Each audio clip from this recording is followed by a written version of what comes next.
देश में जो बांग्लादेश में हुआ है, कहीं स्थिति हमारे भारत के अंदर नहीं हो जाए, इसलिए हम सरकार को चेतावनी देना चाहते हैं कि जो निर्णय लिया है सुप्रीम कोर्ट ने, तो ये वापस लिया जाए।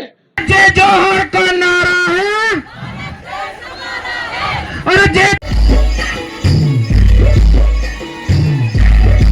एक कमान एक।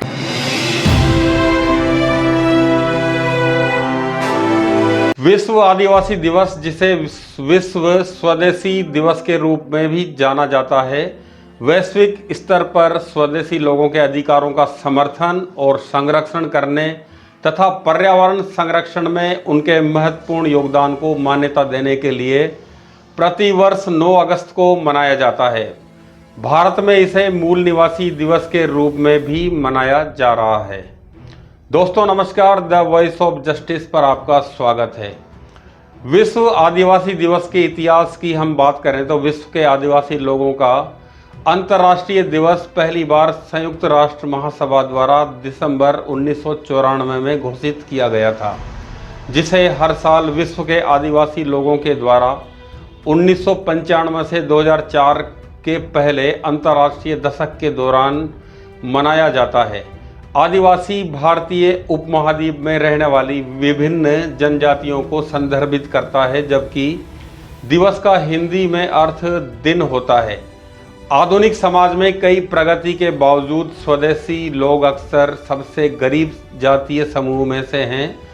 आदिवासी दिवस उन चुनौतियों को पहचानने का प्रयास करता है जिनका सामना ये लोग आज भी कर रहे हैं। साथ ही सुधार के लिए उनकी दृढ़ता और संघर्ष का सम्मान भी करता है। लगभग 104 मिलियन लोग, जिसमें भारत की आबादी का 9% से अधिक है, जो इस श्रेणी में आते हैं। भारत में आदिवासी समूह अपनी मान्यताओं प्रथाओं को इस दिन प्रदर्शित करते हैं और यदि उनके अधिकारों पर बात आ जाए तो ये लोग सरकार पर सवाल भी उठाते हैं। राजस्थान के 12 जिले में भी विश्व आदिवासी दिवस पर कई कार्यक्रम आयोजित किए गए, जिसमें शाहबाद व अटरू में जुलूस निकाला गया। वहीं 12 जिला मुख्यालय पर स्थित मीणा समाज के मंदिर पर बैठक कर विश्व आदिवासी दिवस मनाया गया। और इसके साथ ही साथ अभी हाल ही में सुप्रीम कोर्ट के द्वारा SC/ST के आरक्षण में वर्गीकरण के आदेश की निंदा करते हुए सरकार से इस आदेश के खिलाफ संसद में अध्यादेश लाने की मांग भी यहां से की गई है। और साथ ही भारत बंद का आह्वान भी यहां से पुरजोर तरीके से किया गया है। दिवस पूरे विश्व में मनाया जाता है, उसी के तहत आज 12 में मनाया जा रहा है। तो आदिवासी जो संस्कृति है वो अलग ही प्रकार की है। संस्कृति कैसी है? हमारे पूर्वज जो है जंगलों में रहा करते थे और इसीलिए और प्रकृति के बीच में रोज सांसद है, उससे आप कितना सहमत हैं? वो जो कहते हैं किस बात को लेकर, आदिवासी संस्कृति को लेकर, आदिवासी संस्कृति वास्तव में हमें अपनाना चाहिए और जो हमारे पूर्वज आदिवासी थे तो उनके अनुसार ही हमें चलना चाहिए। बिल्कुल सुप्रीम कोर्ट के निर्णय की हम पूरे मीणा समाज, पूरा आदिवासी समाज उसकी निंदा करता है और इस प्रकार का वर्गीकरण हमारे समाज में नहीं होना चाहिए। बिल्कुल हम उसके क्या करेंगे? आप भारत बंद में क्या करेंगे?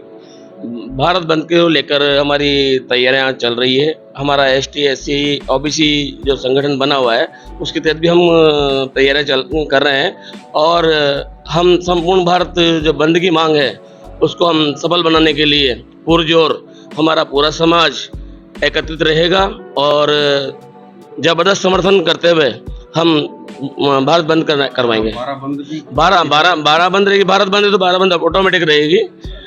और जो ये निर्णय आया है सुप्रीम कोर्ट का, ये हमारे समाज के लिए बहुत बड़ा कुठाराघात है और हम इसकी निंदा करते हैं। और जो अभी विदेश में जो बांग्लादेश में हुआ है, कहीं स्थिति हमारे भारत के अंदर नहीं हो जाए, इसलिए हम सरकार को चेतावनी देना चाहते हैं कि जो निर्णय लिया है सुप्रीम कोर्ट ने, तो ये वापस लिया जाए, नहीं तो हमारा समाज ST SC इसको बर्दाश्त नहीं करेगा और हम इसको यदि नहीं लिया तो क्या करेंगे? नहीं लिया तो एक बहुत उग्र आंदोलन होगा। इसकी पूरी समस्त जिम्मेदारी भारत सरकार की होगी। ऐसा है, इसमें जो सुप्रीम कोर्ट ने जो ऑर्डर किया है वो राज्य सरकारों के ऊपर छोड़ा है उन्होंने। कि चाहे तो राज्य सरकार इस प्रकार वर्गीकरण तो एकदम अलग है ना, और संवैधानिक जो प्रक्रिया है उससे ये बिल्कुल विरोध जो में है। संविधान जो बाबा साहब ने जो संविधान लिखा था उसके बिल्कुल से हटकर है।